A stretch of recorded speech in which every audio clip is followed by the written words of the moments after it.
નમસ્કાર મિત્રો, ઓનલી યોજના યુટ્યુબ ચેનલમાં આપ સૌ મિત્રોનું સ્વાગત છે। આજે તારીખ 21 ઓગસ્ટ 2025 આજના મહત્વના હવામાન સમાચાર જાણીશું, જેમાં ગઈકાલે ગુજરાતના ઘણા બધા વિસ્તારોમાં, દરિયાકાંઠાના વિસ્તારોમાં અતિ ભયંકર પૂર જેવી સ્થિતિ રૂપી વરસાદ જોવા મળ્યો હતો। 226 જેટલા તાલુકાની અંદર વરસાદ નોંધાયો, જેમાં સૌથી વધારે વરસાદની વાત કરીએ તો જૂનાગઢ જિલ્લાના મેંદરડાની અંદર વરસાદ નોંધાયો। 13-13.5 ઇંચ જેટલો વરસાદ, સાથે સાથે આજુબાજુના જે તમામ વિસ્તારો છે, કેશોદ જેવા વિસ્તારો છે જેમાં 11 ઇંચ, તેમજ આજુબાજુના માંગરોળ છે, કોડીનાર છે, ગીર સોમનાથ, રાજુલા, મહુવા સુધીના વિસ્તારોમાં 5 થી 6 ઇંચ સુધીનો વરસાદ નોંધાયો છે।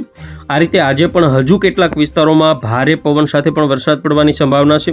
આગામી સમયમાં નવી સિસ્ટમ પણ બનવાની છે, તો સંપૂર્ણ માહિતી મેળવીએ। ચેનલમાં નવા હોય તો સબસ્ક્રાઇબ કરી લેજો। સૌથી પહેલાં આજની મહત્વની અપડેટ જોઈએ તો અત્યારે હાલ આજે સવારના સમયગાળાથી લઈ અને બપોર સુધીની અંદર કચ્છના જે આ વિસ્તારો છે, નાગવીરી હોય, નલિયા સાઈડના વિસ્તારો છે, લખપત સાઈડના વિસ્તારો છે, માંડવી, મુંદ્રા, ગઢસીસા આજુબાજુના જે વિસ્તારો છે તેમાં પણ વરસાદની સંભાવના છે।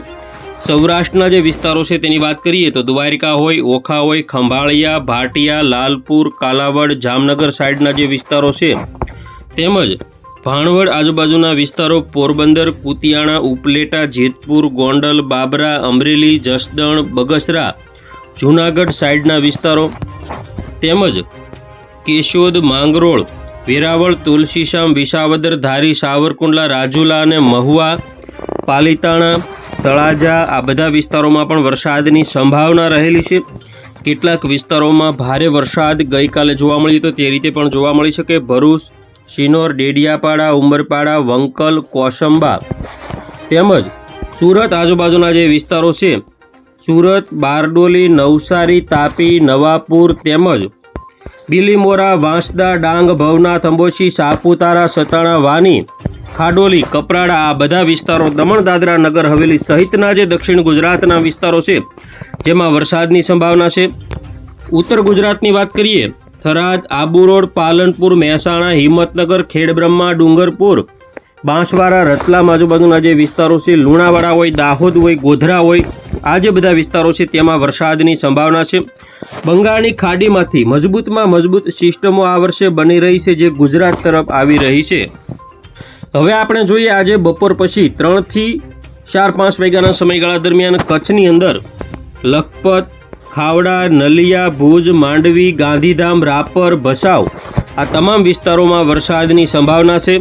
સૌરાષ્ટ્રમાં દ્વારકા હોય, સલાયા, જામનગર, મોરબી, તેમજ સુરેન્દ્રનગર, બોટાદ, ચોટીલા, જસદણ, ગોંડલ, રાજકોટ, ભાણવડ સાઈડના જે વિસ્તારો છે, તેમજ પોરબંદર અને જૂનાગઢ, અમરેલી, ભાવનગર, અલંગ, તળાજા, મહુવા, જેસર, બગદાણા, રાજુલા, ઉના, વેરાવળ, બગસરા આ બધા વિસ્તારોમાં પણ વરસાદની સંભાવના છે। મધ્ય ગુજરાતની વાત કરીએ, વિરમગામ, અમદાવાદ, કપડવંજ, લુણાવાડા, ગોધરા, દાહોદ, નડિયાદ, ધોળકા, ખંભાત, વડોદરા અને છોટાઉદેપુર, તેમજ દક્ષિણ ગુજરાતમાં ભરૂચ, રાજપીપળા, સુરત, તાપી, વલસાડ, નવસારી અને ડાંગ જિલ્લામાં પણ વરસાદની સંભાવના રહેલી છે। ઉત્તર ગુજરાતની વાત કરીએ, ઉત્તર ગુજરાતમાં પણ વરસાદ જોવા મળશે। એમાં રાધનપુર, મહેસાણા, હિંમતનગર, ડુંગરપુર, ખેડબ્રહ્મા, પાલનપુર, આબુ રોડ આ બધા વિસ્તારોમાં પણ વરસાદની સંભાવના છે। આજે રાત્રિના 8-9 વાગ્યાના સમયગાળાની વાત કરીએ, જેમાં નાગવીરી હોય, નલિયા હોય, નિરોણા, ખાવડા, ધોળાવીરા, લખપત, તેમજ આ જે માનફારા સાઈડના જે વિસ્તારો છે, રાપર આજુબાજુના વિસ્તારો છે, તેમજ ગાંધીધામ, દ્વારકા, સલાયામાં પણ વરસાદ આપણને જોવા મળશે। ઉત્તર ગુજરાતના વિસ્તારોની વાત કરીએ, રાધનપુર, પાલનપુર, ખેડબ્રહ્મા, ડુંગરપુર, હિંમતનગર, મહેસાણા, વિરમગામ, અમદાવાદ, કપડવંજ, લુણાવાડા, બાંસવાડા સાઈડના વિસ્તારોમાં પણ વરસાદ આપણને જોવા મળશે। દક્ષિણ ગુજરાતમાં પણ વરસાદ જોવા મળશે। હજુ સિસ્ટમ પૂરી નથી થઈ, થોડી ઘણી સિસ્ટમમાં ફેરફારો થઈ શકે। આવતીકાલે 22 તારીખની અપડેટ જોઈએ, જેમાં 22 તારીખે બપોરના સમયગાળા સુધીમાં 2 વાગ્યા સુધીની અંદર નલિયા, ખાવડા, ગાંધીધામ, રાપર, લખપત, ભુજ, ભચાઉ, નલિયા સહિત કચ્છના વિસ્તારોમાં વરસાદની એન્ટ્રી થઈ શકે છે। તો આ રીતે ગુજરાતમાં વરસાદ જોવા મળશે અને હજુ આગામી સમયની અંદર ખાસ કરીને વરસાદી સિસ્ટમ એક્ટિવ રહેશે। સૌરાષ્ટ્રમાં દ્વારકા, સલાયા, જામનગર, મોરબી અને સુરેન્દ્રનગરમાં તીવ્રતા વધશે, જ્યારે ચોટીલા, રાજકોટ, ભાણવડ, પોરબંદર, ગોંડલ, જસદણ, બોટાદ, ભાવનગર તેમજ અમરેલી સાઈડના વિસ્તારો છે, જૂનાગઢ સાઈડના વિસ્તારો છે, વેરાવળ, ઉના, રાજુલા, મહુવા, તળાજા, પાલીતાણા સહિતના જે વિસ્તારો છે તેમાં વરસાદની તીવ્રતા રહેશે. ઉત્તર ગુજરાતના વિસ્તારોની વાત કરીએ, રાધનપુર, મહેસાણા, હિંમતનગર, ડુંગરપુર, ખેડબ્રહ્મા, પાલનપુર, લુણાવાડા, બાંસવાડા, કપડવંજ, અમદાવાદ, ગાંધીનગર, વિરમગામ, નળ સરોવર સાઈડના વિસ્તારો હોય, ગોધરા, દાહોદની અંદર થોડી તીવ્રતા ઓછી રહેશે. દક્ષિણ ગુજરાતની વાત કરીએ, ભરૂચ, સુરત, તાપી તેમજ જે વલસાડ, નવસારી અને ડાંગ જિલ્લો છે તેમાં પણ વરસાદ આપણને જોવા મળશે. આ રીતે ગુજરાતમાં વરસાદની સંભાવના છે.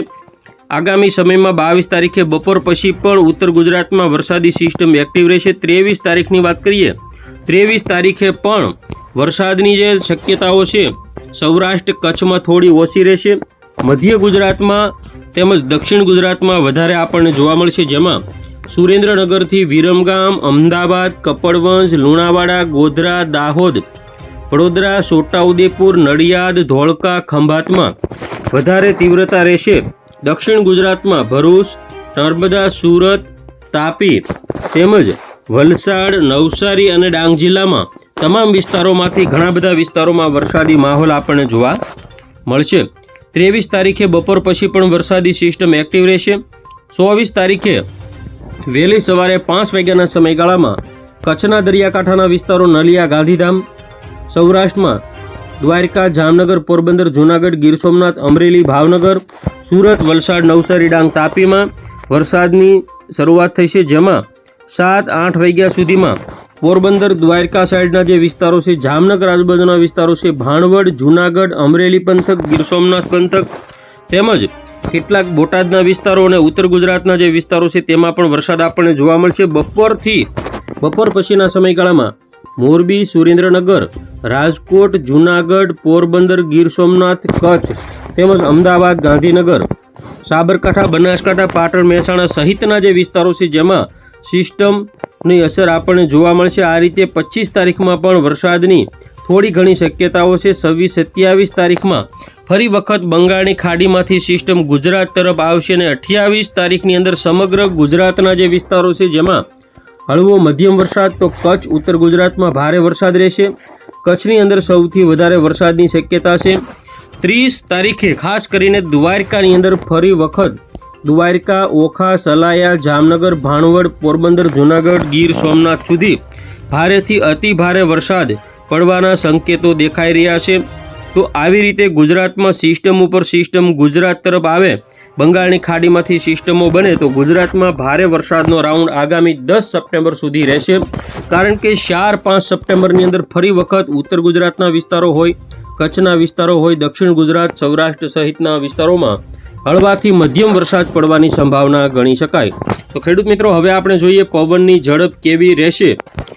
આજની વાત કરીએ તો આજે પવનની ઝડપમાં ઘણા બધા ફેરફારો જોવા મળશે. સૌરાષ્ટ્રમાં ઉના આજુબાજુ 55, ભાવનગર આજુબાજુ 42, રાજકોટ, જામનગર 42, પોરબંદર, જૂનાગઢ આજુબાજુ 52, દક્ષિણ ગુજરાતમાં પણ 52 કિલોમીટર પ્રતિ કલાક, કચ્છની અંદર 40થી 42ની આવતીકાલની વાત કરીએ 22 તારીખે, જેમાં જે ખંભાતના અખાત આજુબાજુ પવનની ઝડપ 50થી 60ની જોવા મળશે. બાકીના વિસ્તારોમાં 45 જેવી પવનની ઝડપ દરિયાકાંઠાના ભાગોમાં રહેશે.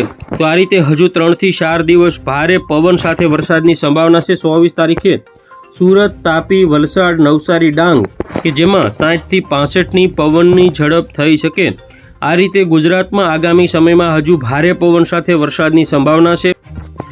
હવે આપણે વાત કરીએ, ગઈકાલે ગુજરાતના જે વિસ્તારો છે તેમાં વરસાદ જોવા મળ્યો. રેડ એલર્ટ જાહેર કરવામાં આવેલું છે, જેમાં ભાવનગર હોય, અમરેલી હોય, ગીર સોમનાથ, જૂનાગઢ, પોરબંદર હોય, દ્વારકા હોય, સુરત, વલસાડ, નવસારી, ડાંગ, તાપી હોય, મોરબી, જામનગર, રાજકોટ, બોટાદ આ બધા વિસ્તારોમાં પણ ઓરેન્જ એલર્ટ છે. તો આ રીતે ગુજરાતમાં આજે પણ કેટલાક વિસ્તારોમાં ઓરેન્જ યેલો એલર્ટ જાહેર કરવામાં આવેલું છે, જેમાં ગઈકાલે ગુજરાતના વિસ્તારોમાં 226 કરતાં પણ વધુ તાલુકામાં વરસાદ નોંધાયો, જેમાં નોંધપાત્ર સારો વરસાદ 226 તાલુકામાં.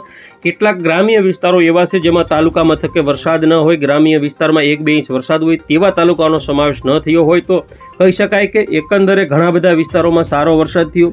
ઘણા તાલુકા એવા પણ હોય કે આ 226 તાલુકામાં જેમાં તાલુકા મથકે 1-2 ગામની અંદર વરસાદ હોય 1-2 ઇંચ, બાકી ગ્રામ્ય વિસ્તારો હોય દૂરના 40-50 કિલોમીટર સુધીના તેમાં વરસાદ ન નોંધાયો હોય.